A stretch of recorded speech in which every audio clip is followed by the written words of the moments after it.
I never tire of such a spectacular view, a gentle voice said with a broad, pleased smile on her lips. Orichalcum is beautiful, isn't it?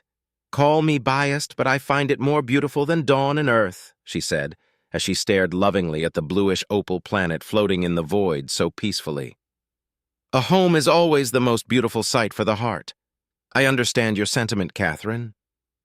Catherine nodded in reply while her entire body shuddered as the musical notes and harmonic beauty that could only belong to the Koshi were translated into English in her head. While it was impossible to give the vibrations and subtle rhythmic pulses of the Koshi an authentic human voice, the translator always gave them a suave, elegant tone that fit them perfectly. Turning around, she saw her fellow diplomat, a Koshi, a floating, polished, smooth blue crystal with a rainbow pattern on top of it constantly shifting, always moving and only increasing in intensity whenever it sang.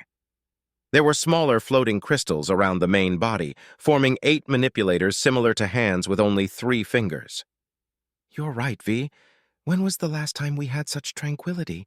When was the last time we could meet and greet without fearing repercussions? Catherine asked, shook her head and waved her hand dismissingly. Forget I said anything.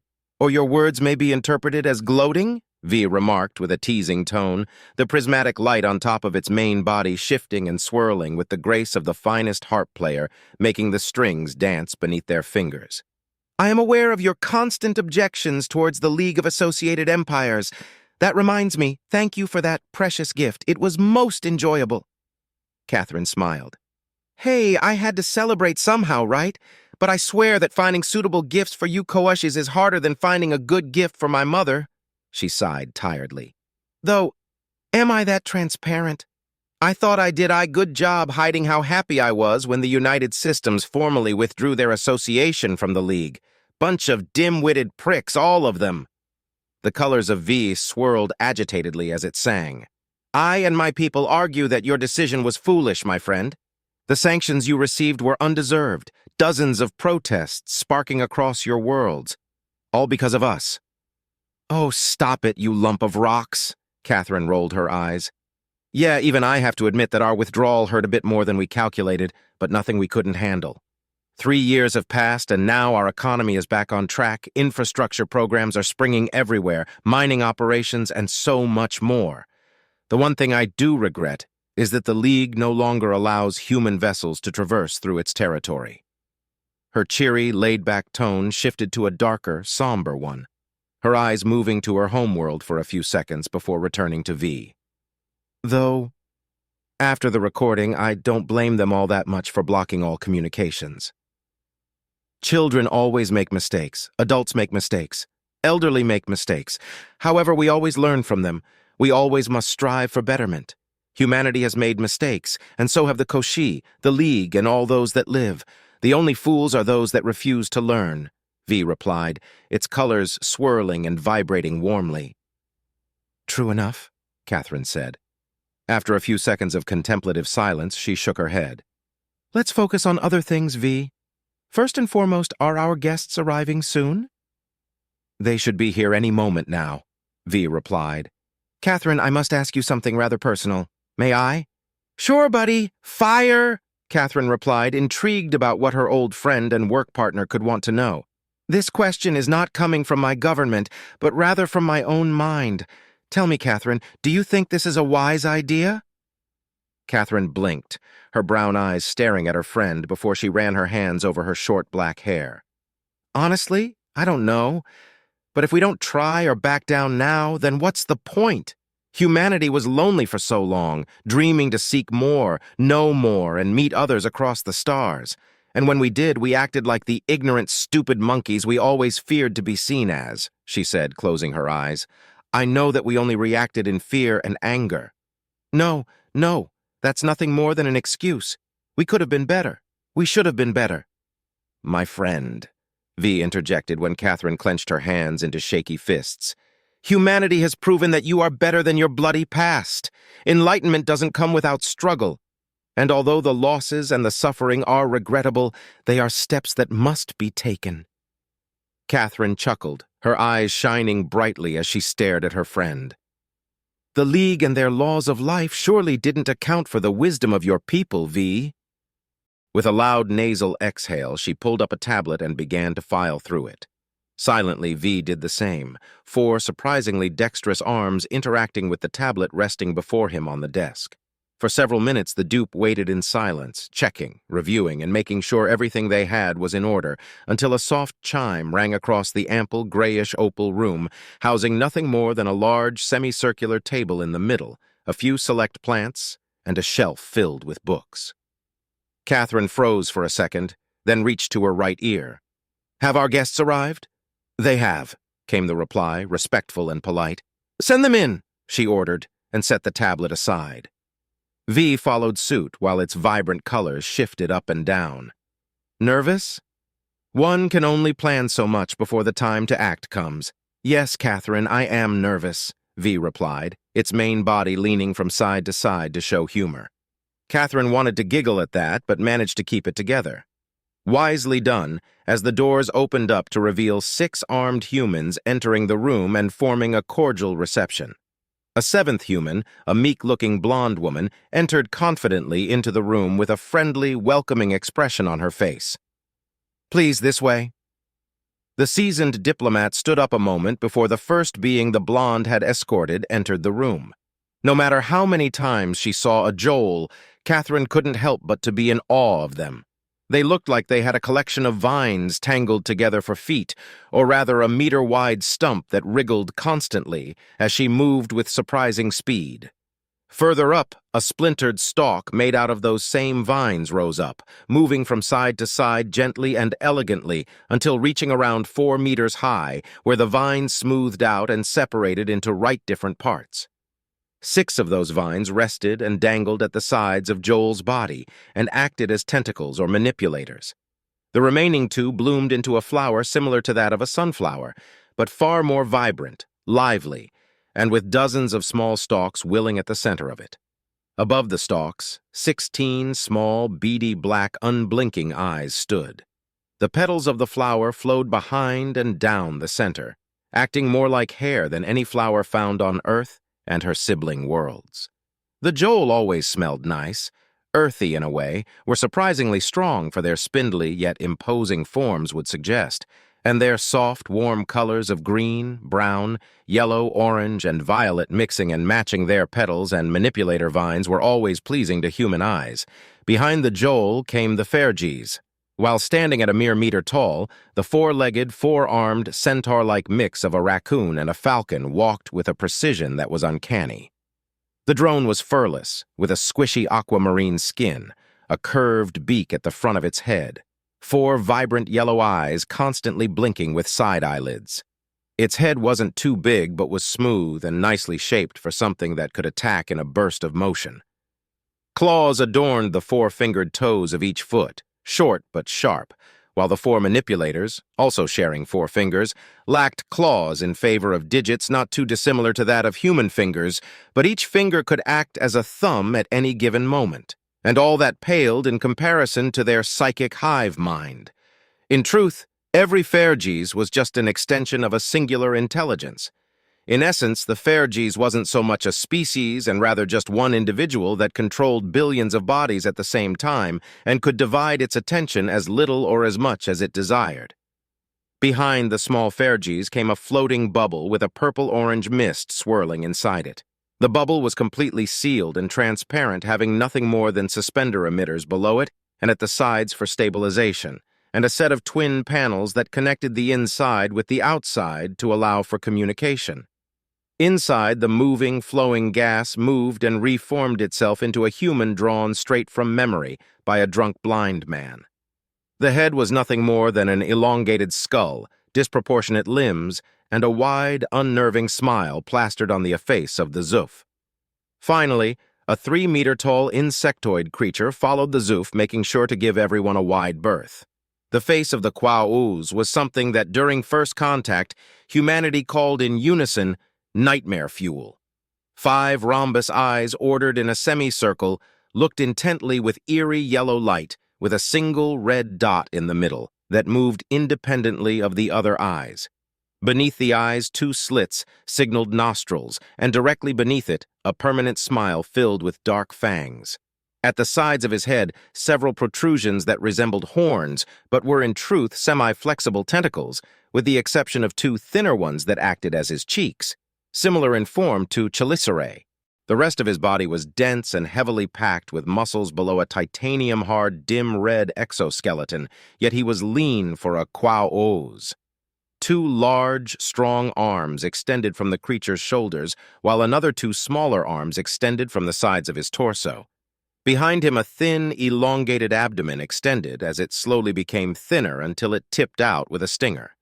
Finally, double-jointed, long, strong legs supported the absurdly strong being that, despite its appearance, looked rather skittish and self-conscious of his immense strength and how dangerous he really was to anything that wasn't his own species. Catherine bowed slightly after the Kwao-Oz came to a halt a couple of meters behind the rest of the new arrivals. I welcome you to Orichalcum and to the Central Diplomatic Station of the United Systems, my friends. I hope your journeys were comfortable. Yes, pleased. Delicious microbiological supplements. Enjoyable field. Humbled by Bubble, the Zoof was the first to reply, its body moving and appearance shifting as it tried to mimic human movements with little success. I am intrigued by your proposal. Thus I have come with this drone, Fergus said in a dull, emotionless tone. It shows my interest, yes? Shall we proceed? The Joel shuddered, the stalks moving, and soon the translators spoke up. I agree with Fergus. My people are puzzled by this proposal. Must inquire what the benefits could mean, what dangers lurk in deep soils. We are happy to come. The deep, dark, and slightly booming voice of the Kwao-Oz sounded next. I am happy to answer the call of our human and Koshi friends. Only benefits and further friendship can follow this delightful summon.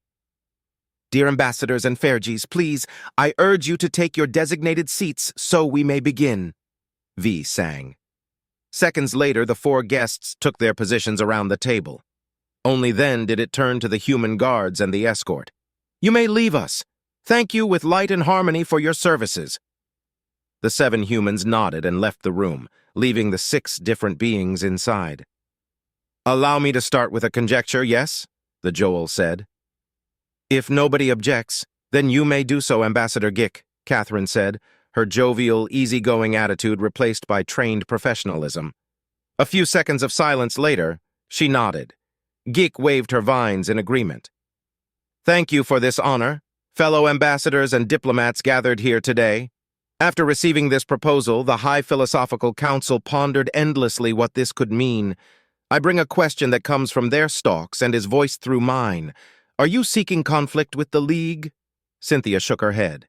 No, that is, in fact, farthest from the truth. We do not wish to antagonize the League of Associated Empires. Our goal is peace, not conflict, never war. Yes. Previous interactions between our peoples point to such a noble outcome. Their question has been uttered, and I have heard the answer. Please proceed, Geek said, her vines visibly relaxing. In that case, I shall make another direct question. Human Koshi, do you wish to integrate with me? If so, I must disappoint you. I cannot subjugate others into my fold.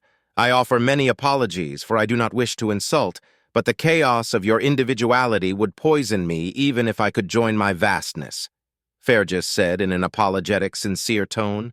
As tempting and intriguing as a union with your great being sounds, Fergus, we do not seek to assimilate anyone nor be assimilated. Why break the harmonics and the wonderful music we all produce in our own ways? V replied. Odd. We offer little, not rich, not great, lack flesh, lack your advantages, honor, humbled, to be seen as equals, inquiry. Why do this? What benefit expected? The Zoof asked. Ambassador Doug, we are more than aware that you rely on our help to move between your colonies. However, you speak falsehoods. While it is true that your economy and priorities are unlike what we normally use, you have your own advantages. You can explore where we cannot. Investigate and research fields with laughable ease, whilst to us they are short of torture, Catherine replied. To everyone's surprise, rasping, clicking, nervous noises caught their attention. All eyes turned to the Kwao-Oz as it fidgeted by clicking his claw-tipped tentacles against each other, his face or the back of his head. Is something the matter, Ambassador Ulzut? We are... We are not going to hurt anyone, right? My people do not wish to harm others. All of us know of the way most others see my people. They are right. We are dangerous. But we do not wish to hurt our friends. This proposal fills us with joy. I have come to bear the message of our Empress. We accept. To finally embrace our siblings from beyond the stars is the dream of my people. But we simply do not wish to bring pain to others. Is this fine? A noble heart is a noble soul. We've taken precautions and have agreed that if the League sees us as a danger, we will take measures to ensure peace. Sweet harmonics and rhythms of a conjoined existence on separate chords, V replied. Mutual defense, mutual understanding, mutual advancement. However, our ways and economies are different. There will be issues and problems to face. I do not wish to sacrifice many of my bodies in such an unsure journey. Fergus clicked, his version of a hum. To that I say this. Is this not the next logical step? Already we have great access and communication between each other. As long as conflict is not desired, we are in agreement. If the path before you is riddled with thorns and pits, do you search for another way that may lead you astray or surge forth and traverse the difficulties knowing the richest plains are waiting for you? Gik questioned, her entire body wriggling. Laughter! Laughter! Laughter! Doug chanted over and over as its body fragmented and swirled constantly.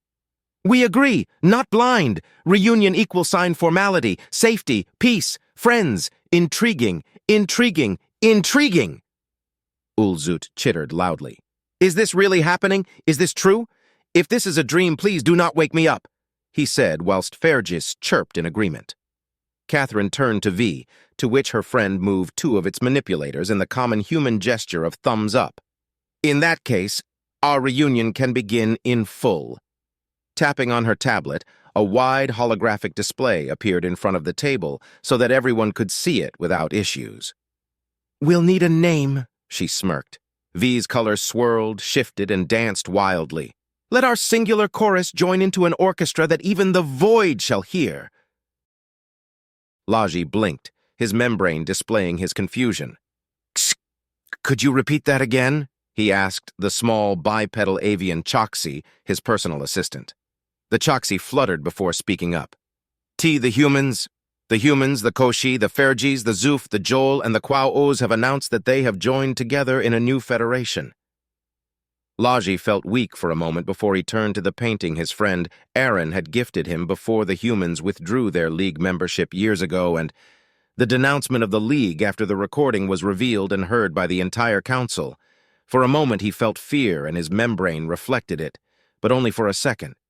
Fear soon transformed into confusion, and finally confusion gave way to pragmatism. Did they send any message at all to the League? Only one, we are not enemies. Let's live in peace. Nothing follows. Looking up at the Chancellor, she dared to speak up. What is going to happen now? Laji stood up and made his way to the painting, his fingers tracing against the protective glass, keeping the precious, gorgeous handmade illustration. A few seconds later, he replied, I wouldn't worry too much about it. I believe that their message is sincere, not a threat or something nefarious. Turning to his assistant, he asked, out of curiosity, what's the name of their federation? The Alliance of Monsters.